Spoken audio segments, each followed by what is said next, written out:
Alright guys, so today I'm going to be working on the pond. Some of the wood, I put all the wood that I have basically in here that's been dry, so that's all soaking and starting to sink. Main reason I'm doing that is just so I can have wood available if I want to set up a tank, and so I can attach stuff like mosses and rhizome plants onto these to grow them out. So far that's the only one that's sinking.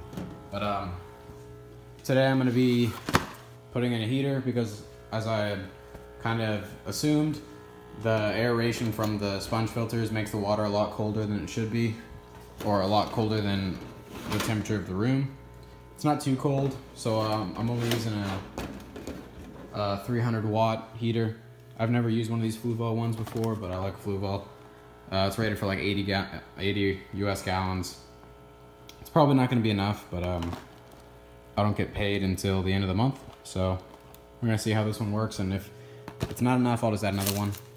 And I needed one of those just to run a few more things off of this outlet. And I'm gonna be adding a thin layer of just cheap National Geographic black sand to the bottom of the tank. Because like I said, the shrimp that I'll be keeping like a darker substrate it helps just darken their colors. So I'm going to be adding a thin layer of that to the bottom just to give them something to kind of blend in with. But yeah, so now I have to feed some fish and clean up a few other things. So I'm going to do that, and then I'm going to get around to cleaning this stuff up and putting that in the tank.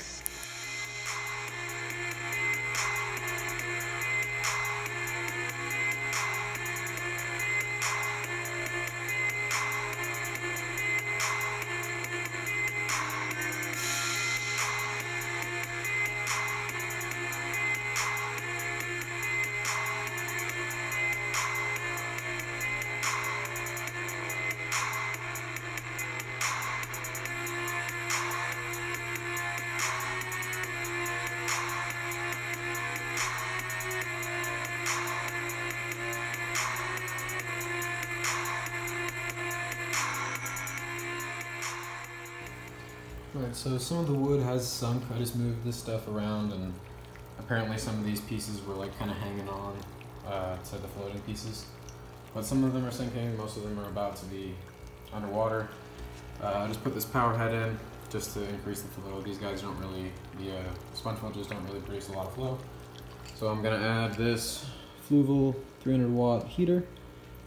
Really cool looking. Really sleek design. I'm just gonna kind of crank it most of the way up and see what happens, and if I don't get the result I want, I'm gonna crank it all the way up, and if that's still not enough, I'll buy another one. So I just rinsed the black sand, and probably the first substrate I've rinsed in a long time, and go figure, it doesn't really need to be rinsed. So I'm gonna add this stuff to the tank now. Alright, so I've got my Tannin Aquatics botanicals soaking upstairs. They're boiling right now. But yeah, so it's the next day basically. I didn't actually get to show you guys after I added the substrate, so I'm gonna stop filming and take the lids off first, and then I'll show you guys what it looks like. Alright, so I've got the sponge filters off right now just to show you guys what it looks like. The water is definitely a lot warmer than it was yesterday. Not 100% sure if it's gonna be okay. I've had the sponge filters off for quite some time now, so when I turn them back on, it might make everything cold again, but then again, it might be fine. It's basically just room temperature water right now. But yeah, substrate looks good. There's a bunch of snails in here. The snails are exploring, that's why there's all those rings and stuff like that. I have two big golden rabbit snails, and they're just doing their thing, helping the filter stay alive and cycled and producing waste for plants. So I've got these, Salvinia growing. I'm gonna be adding some mosses and stuff to the sunken pieces of wood and rhizome plants pretty soon. But yeah, it's looking good. I'm gonna be adding some potted plants shortly, probably today, and I'll show you guys what it looks like when I'm done with it. Alright, so most of the wood has sunk. If you can see, this piece is being weighted down by a big stone, and this very large piece is also being weighted down with a large stone. My plan for this big piece here is to tie all my Java moss or Java fern to that, and basically the idea is to use as much as the wood as possible for rhizome plants, mosses, and different stuff like that, just to grow stuff out, and always have it available if I need to use it for an aquascape. But obviously, not all of them have sunk yet. These 3 pieces are still being a little annoying and not giving up. But yeah, I'm probably going to pull this one, tie stuff to it, and put it back. But right now I've got a bunch of Ludwigia that I'm going to put in one of these little pots and drop it in there, probably somewhere in the middle or something. I have the big pot down there. I'm going to put a big sword in there and just let that grow. I had a cool idea for this little guy. I'm going to put dirt in the bottom and then sand on top, and then just take different types of stem plants and plant a different type in each one, and just let the stem grow super long, and then I'll be able to trim those and replant them and have a bunch of different stem plants. But yeah, it's coming along well.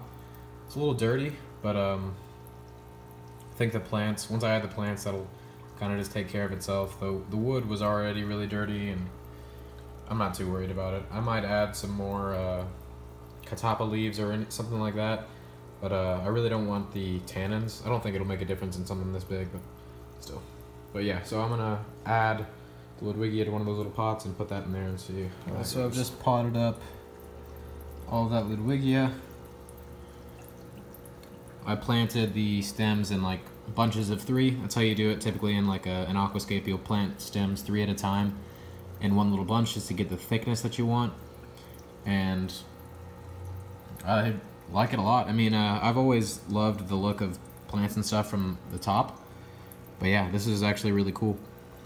Hopefully that'll grow really, really dense from this little pot. Alright, so this tank is going to be basically broken down. All the plants in here are going to go into the pond. But yeah, so I'm not going to do that in the same video. That's going to take forever. I'm going to have to... You can see there's a lot of cladophora, and there's some staghorn algae in here. These plants are all fairly healthy. Some of them obviously have some algae on them. I've been vacuuming every once in a while and stuff like that, but I'm probably going to just do maybe one more water change, then take all the plants out, break this tank down, and then I'm going to be doing a really cool tank that I've always wanted to do that I'm not going to tell you about right now, but it is coming. But yeah, so now I've got I had a bunch of Java fern in there, cleaning that off, and I'm going to be tying that around that big piece of wood. I'll put up another video later about how I'm like decontaminating these and making sure I don't bring the cladophora or any hitchhiker algae into the pond.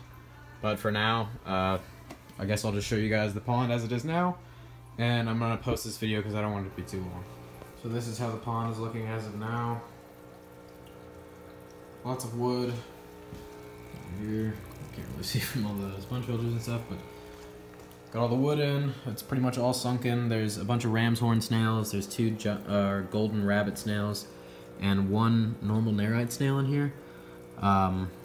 Just doing their thing, kind of helping everything cycle and get ready for the shrimp and keep everything clean. The Ludwigia is in there doing well.